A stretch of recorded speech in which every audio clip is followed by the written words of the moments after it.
tinofara makadiyo. Kana uchizwana nemunhu kana ari mangwanani unotiwo mangwanani mamuka sei, iye achati tamuka mamuka sei, oti tamuka hedu. Kana ari masikati unosangana nemunhu woti masikati maswera sei, taswera maswera. Kana dzanguva dzemanheru unoti manheru maswera sei, taswera. Unosangana nemunhu woti masikati He's from Shona. Yes, he is. maswera. Another lollipop. Manheru Lollipop. maswera sei. Yeah, that's a lollipop. Well done. Kana ukasangana nemunhu kaviri uchamuti pachipamwe. Njiye pachipamwe. Pamweni. Kana wakunorara usiku unotaura nemunhu woti toona mangwana, kana kuti ave mangwana. iye wotiwo toona mangwana. Ndatenda. Well done, Taku. Sekare ndohogwana ndakangana kana uchimhoresana neshamwari yako kana kuti newe chidiki unotaura iwewe uchiti ndeipi shamwari, Uri uri bo. bo here kana kuti zviri sei, iye Uri achati, bo. ndiri bo. Ndatenda. Uri bo. Nhasi tiri kuverenga pamusoro peushingi hwagochwa. Kare kare munyika muno maive nemadzimambo aigona kutonga namamwe akanga asingagoni.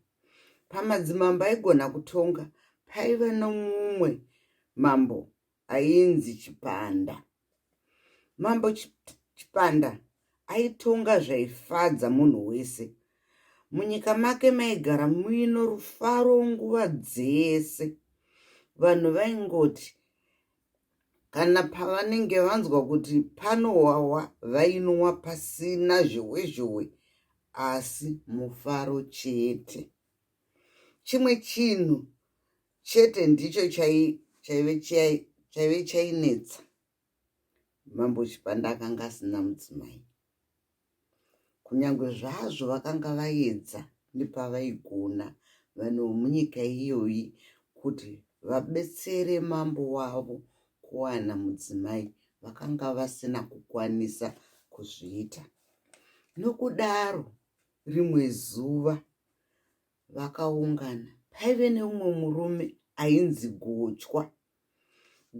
Gochwa akati, nhai varume, ini sejinda ramambo ndinozvipira kuenda kudunhu rakabatana nesu kuti ndinotsvagira mambo mudzimai.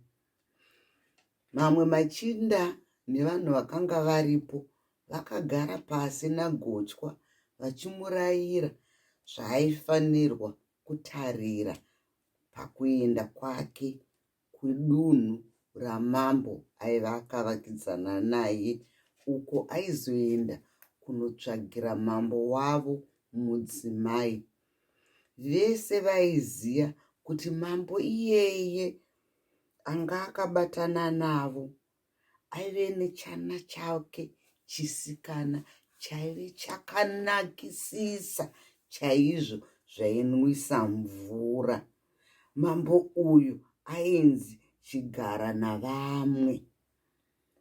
Saka Gochwa aida kuenda kunyika yamambo Chigara navamwe kuti anonyengetedza mwanasikana wamambo iyeye kuti agouya aroorwe namambo wavo Chipanda. Ndopanoperera kuverenga kwedu kwanhasi. Tichapfuurira zvakare. Muve nenguva yakanaka muchirongwa chedu cheSarura Kids.